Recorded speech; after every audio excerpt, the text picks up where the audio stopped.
Poursuivons ce chapitre base de données par ouvrir et fermer une base de données. Nous allons voir comment ouvrir une base de données et comment fermer une base de données. Donc ouvrir une base de données. Donc j'ouvre Access et je vais ouvrir la base de données donc, qui est sur les ressources de la vidéo. Et donc pour ce faire, je clique sur ouvrir d'autres fichiers. Je pourrais tout à fait ouvrir une base de données dans les récents, ici dans la liste des récents, mais je vais aller la rechercher, donc ouvrir d'autres fichiers. Ici j'ai ma liste des récents qui est à nouveau affichée et j'ai la possibilité ici d'aller rechercher ma base de données soit sur OneDrive, soit sur un emplacement web, soit sur le PC, soit d'ajouter un emplacement ou soit de parcourir. Donc je vais faire parcourir et je vais aller rechercher dans les ressources de cette vidéo le fichier demo.ccdb. Je clique dessus pour l'ouvrir. Donc ma base de données est ouverte et Microsoft m'alerte sur un avertissement de sécurité en me disant que le contenu actif a été désactivé.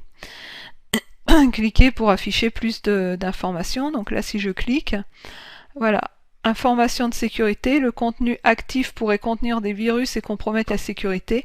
Le contenu suivant a été désactivé. Donc les macros VBA ont été désactivés. Donc on peut activer le contenu uniquement si on approuve le contenu du fichier, c'est-à-dire si on est sûr de la provenance du fichier. Donc ici je reviens et je fais activer le contenu, ce qui permet de prendre en charge les macros qui sont dans cette base de données et de pouvoir gérer l'automatisation de cette base de données. Donc vous allez certainement rencontrer ce message et vous cliquez sur activer le contenu uniquement si vous êtes sûr de la provenance de la base de données. Donc une fois que la base de données est ouverte, donc j'ai le volet de navigation qui est disponible et mon environnement de travail qui est prêt pour travailler sur mes objets de la base de données.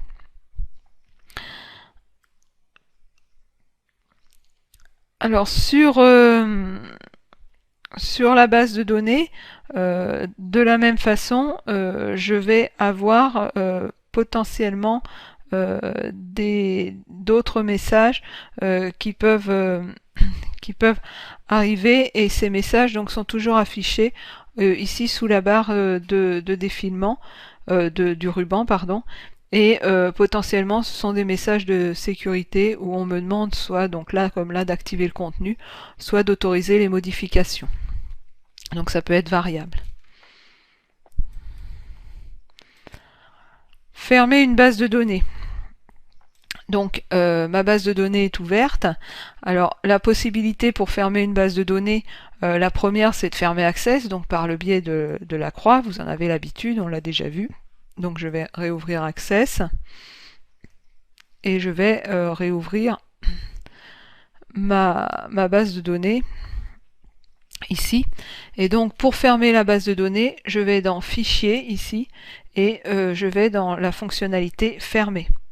Et là, je ferme uniquement la base de données, Access restant ouvert. Donc je peux réouvrir ma base de données en cliquant sur Ouvrir et en allant la rechercher ici, par exemple dans les éléments récents.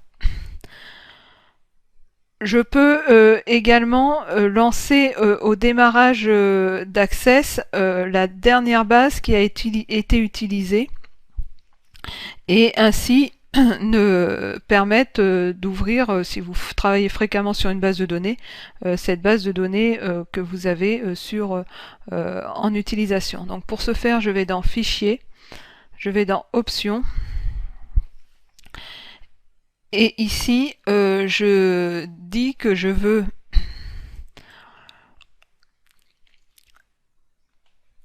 dans les paramètres de la base de données,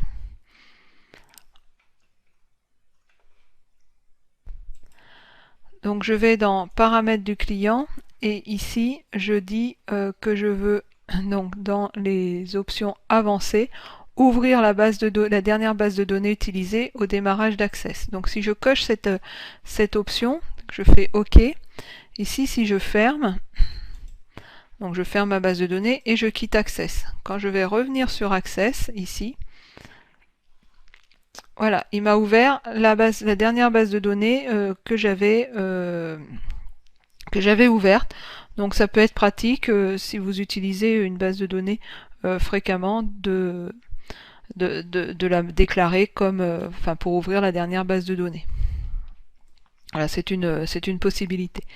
Donc pour fermer la base de données, je clique ici sur fermer. Voilà, et je quitte Access avec la petite croix.